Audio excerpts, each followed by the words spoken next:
글로벌 증시에 영향을 줬던 주요 요인들 살펴보면서 특징주까지 확인해보는 시간입니다. 굿모닝 마켓 인사이트 로제타 투자자문 최진석 포트폴리오 팀장 함께하겠습니다. 어서 오세요. 안녕하십니까. 자, 뉴욕 증시 한번 살펴볼 텐데 초반에 낙폭을 좀 만회했던 것은 긍정적이었지만 결국 마감이 보합권 혼조세로 나타났다는 게 뭔가 증시의 발목을 잡았던 요인이 있는 것 같네요. 네, 이슈가 좀 혼재가 됐죠. 네. 이제 유로존에서 제조업 PMI라든지 지표, 특히 독일의 지표가 좋지 않았기 때문에 경기 침체에 대한 우려감이 또 한 번 좀 확산이 됐고, 근데 이제 미국에서 나왔던 지표는 비교적 양호했고, 그리고 중국 협상단이 어떤 미국 농가 방문을 취소한 것과 관련을 해서 협상의 성과가 없어서가 아니라 이제 미국의 요청에 의한 것이다라는 보도가 이전에 나왔죠. 이런 부분들이 어떤 무역과 관련해서는 좀 불확실성을 완화하는 재료로 작용을 하면서 일단은 초반에 낙폭을 만회를 했고 보합으로 마감하기는 했습니다. 다만 이제 업종별 흐름을 좀 본다면은 상당히 좀 혼재 양상이 나타났고, 특히 이제 상승한 업종을 본다면은 부동산이라든지 아니면 필수지 업종, 이런 업종들의 상승폭이 좀 컸기 때문에 분위기가 좀 완전히 풀렸다고 보기는 좀 힘들 것 같네요. 알겠습니다. 자, 그런데 이제 그 경기 침체에 대한 우려감, 우리가 흔히 아래 공포라고 하는 이 우려감이 거의 한 달에 한 번씩은 나오는 것 같거든요. 근데 네. 그 한 달이라고 하는 거는 유럽에서 지표가 발표될 때 이렇게 되는 것 같아요. 이건 거의 이제 고착화됐다고 봐야 될까요?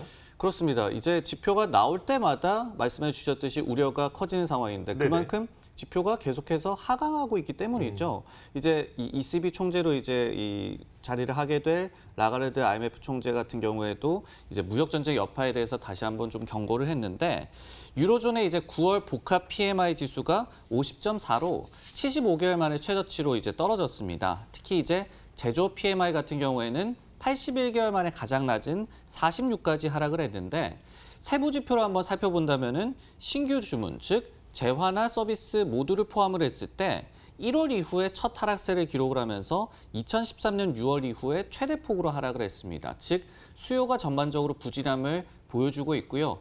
그리고 이제 그래프 한 가지를 보신다면은 역사적으로 보더라도 유로존의 이제 복합 PMI 지수, 지금 꺾은 선으로 표현된 그 지수가 되겠고, 네네. 그리고 막대로 표현된 부분이 이제 전분기 대비해서 GDP 성장률이 되겠는데, 역사적으로 이제 추세를 본다면은 PMI가 좀 꼬꾸라졌을 때, 그리고 그 이후에 좀 마이너스 성장이 나타났다. 네네. 이런 부분들이 좀 증명이 되고 있거든요.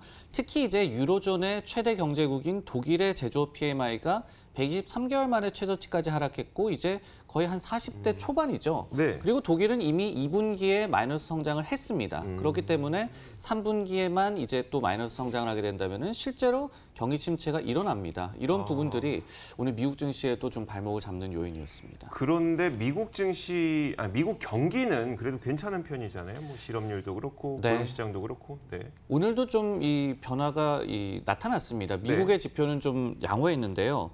마킷이 발표한 9월의 미국의 제조업 PMI는 오히려 전달 대비해서 반등을 했죠. 50.7에서 51.0으로 상승을 했는데, 생산이라든지 아니면 신규 주문 지수에서의 좀 호조가 지수의 호조를 좀 이끌었습니다. 네네. 근데 이제 세부적으로 또 들여다본다면은 수출 주문은 부진을 이어갔거든요. 그러면서 지난 5개월 중에 4개월간의 하락세, 그리고 제조업체들의 경계 심리도 여전했다라는 조사 결과가 나왔기 때문에 미국 지표도 헤드라인 지표는 좀 좋았지만은 여전히 무역 분쟁이라든지 이런 부분에 대해서 경계 심리, 그리고 우려감은 남아있다라고 정리를 할 수가 있겠어요. 과연 미국인들은 이런 현상을 보면서 어떤 생각을 하고 있을까요? 독일의 경기가 이렇게 좋지 않대라고 생각을 하면서 우리 경기도 좀 영향을 받는 거 아니야라고 생각할지, 아니면 독일은 물론 안 좋다고 하지만 물론 그 세부 지표는 좀 차치하고라도 네. 전반적으로 미국 경기는 이 정도 좋으니까 우리는 괜찮을 것 같으라고 생각할까요?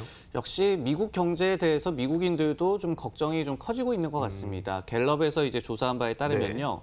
경제 신뢰도가 이제 8월에 플러스 24에서 9월에 플러스 17로 하락을 했는데, 이게 올해 1월에 정부의 셧다운 이후에 최저치라고 합니다. 그리고 이제 경제 상황이 앞으로 좋아질 거라고 응답한 비율이 46%, 반면에 나빠질 것이다라고 응답한 비율이 48%로 역시 이제 연초 이후에 이 두 수치가 처음으로 좀 역전이 됐습니다. 그리고 다음에 이제 그래프를 한 가지 보신다면은 향후 1년 내에 미국에서 경기 침체가 발생할 확률에 대한 이 조사 결과인데요. 네. 2007년 10월, 그러니까 금융위기라든지 아니면은 대공황이 일어나기 직전에 어떤 그 수치가 되겠고 왼쪽에 표현된 것이 그리고 오른쪽이 이제 2019년 9월에 집계가 된 것인데 확률이 매우 높다라는 응답이 지금 15%, 34%로 나타났습니다. 2017년 10월에 13%, 27%였기 때문에 오히려 경기 침체가 1년 내에 가능하다는 응답이 총 49%로 그때보다도 높죠. 그리고 닷컴 버블 전에 이 수치가 한 53%였다라고 하거든요. 네. 즉 역사적인 위기 상황 그 이전과 유사한 수준까지 미국인들의 좀 우려가 올라왔다라고 볼 수가 있기 때문에 오늘 증시가 뭐 딱히 하락했다라고 보기는 힘들지만은 아래 공포는 여전히 좀 이 증시를 짓눌렀다 이렇게 볼 수가 있겠습니다. 알겠습니다. 자, 이렇게 저희가 이렇게 아래 공포가 또다시 고개를 들게 되면서 국내 증시에 어떤 영향을 미치게 되는지는 잠시 후 2부 시간을 통해서 더 자세하게 짚어보는 시간을 갖도록 하겠습니다.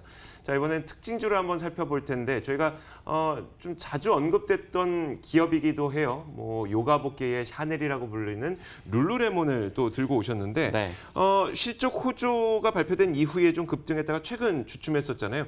다시 이게 상승세를 좀 재개하고 있나요? 오늘 이제 이 증시 흐름이 좀 지지부진했는데 룰루레몬의 주가가 3% 이상 좀 급등을 했거든요. 좀 아웃퍼폼을 했는데 말씀해 주셨듯이 이제 9월 첫 주에 어닝 서프라이즈를 기록을 하고 그 이후에 밸류에이션 부담에 대한 지적 외에는 투자 의견이 대체적으로 좀 긍정적으로 나와주고 있었습니다.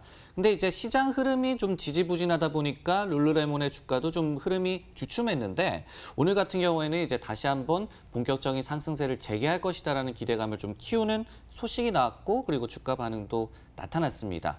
파이퍼 제프리라는 기관에서 비중 확대 커버리지를 이제 게시를 하면서 목표 주가를 227달러로 제시를 했는데 한 현재 주가 대비해서 15% 정도 이제 업사이드를 점친 것이고요. 두 가지 정도로 이제 나눠볼 수가 있겠습니다. 첫 번째로는 눈에 띄게 성장 중인 이제 운동복 분야에서 점유율을 이제 상승시킬 여지가 있다는 점을 들었고요. 네. 두 번째로는 특히 이제 남성 부문 그리고 해외 시장 여기에서 또 특히 중국을 비롯해서 전반적인 성장세가 상당히 좀 양호하다. 그리고 최근에 어떤 이 샴푸라든지 데오드란트라든지 이런 셀프 케어 제품을 발매를 했어요. 이런 부분이라든지 아니면은 신규로 로열티 프로그램을 강화를 했는데 이런 부분들이 결국은 긍정적인 재료로 작용할 것이다라고 분석을 했습니다.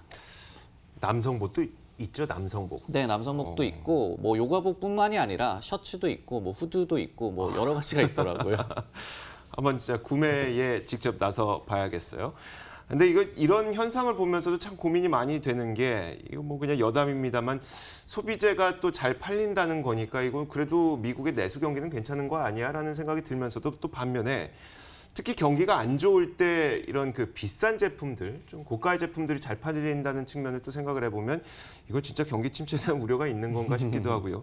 참 좀 헷갈리는 그런 상황인 것 같습니다. 네. 어쨌든 이제 그 룰루레몬에 대해서는 일단 성장세가 지금 이어지고 있는 상태이고 그에 맞는 주가 상승도 나타나고 있다 보니까 투자 의견도 상당히 긍정적일 것 같은데 긍정적인 투자 의견을 한번 들어볼까요? 네, 지금 파이퍼 제프리에서 이 제시한 그 내용이 진짜 맞는지 한번 들여다보는 게 네네. 필요할 것 같아요. 저희가 IB들의 투자 의견을 볼 때도 결국은 그거를 그대로 믿는 것이 아니라 그게 얼마나 타당성이 있는지 이제 판단하는 그렇죠. 재료로 좀 사용하면 되지 않겠습니까? 그래서 좀 살펴봤더니 첫 번째로 점유율 확대 여지가 있다라고 얘기를 했잖아요. 네. 근데 이제 그래프를 한 가지 준비를 해봤는데 2018년 미국에서 스포츠웨어 시장 점유율이 역시 이제 나이키가 한 18%로 가장 높고요. 그리고 아디다스가 6%, 언더아머 4%, 그리고 룰루레몬이 2%가 되지가 않습니다. 그렇기 때문에 실제로 지금 점유율이 낮기 때문에 그리고 성장세가 지금 놀라울 정도로 나타나고 있기 때문에 이 점유율을 높일 수 있다라는 이 주장은 좀 타당성이 있다. 이렇게 좀 볼 수가 있겠고요.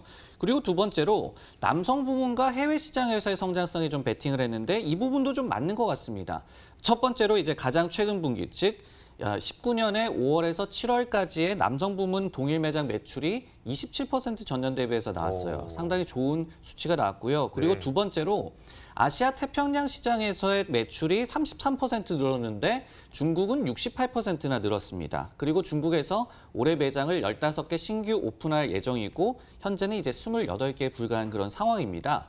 맥킨지 자료에 따르면은 2018년에서 2025년까지 전 세계 개인용 럭셔리 제품 소비량 증가분의 65%를 중국이 차지할 것으로 예상이 되고 있거든요. 네. 이런 측면에서 본다면은 중국 시장의 모멘텀은 즉 소비재 제품에 파는 그런 기업에게는 상당히 좋은 재료가 되겠죠. 그렇겠네요. 근데 이제 주가가 너무 올랐어요. 이게 좀 부담스럽거든요. 여기에 대해서도 분명히 이제 그 글로벌 투자은행들이 어떤 의견을 내비치고 있을 텐데요. 네, 그렇습니다. 올해 주가가 한 60% 정도 올랐거든요. 네. 그렇기 때문에 밸류에이션 부담과 관련해서는 꾸준하게 좀 얘기가 나오고 있는데 현재 이제 차기 회계연도 기준에서 한 PER이 34배 정도. 제프리스 같은 기관에서는 그렇기 때문에 실적 호조에 대해서는 긍정적으로 평가하지만 밸류에이션 부담을 지적을 하고 있었습니다. 그런데 최근에는 그래도 성장성을 바탕으로 해서 밸류 부담의 완화를 점치는 의견이 좀 많아지는 것 같은데요.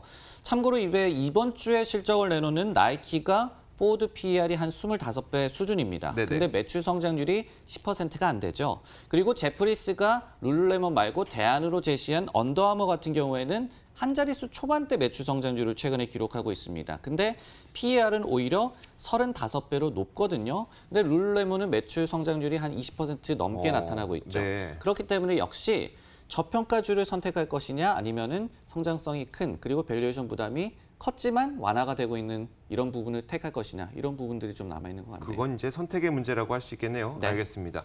자, 지금까지 로제타 투자자문 최진석 포트폴리오 팀장과 이야기 나눠봤습니다. 고맙습니다. 네, 고맙습니다.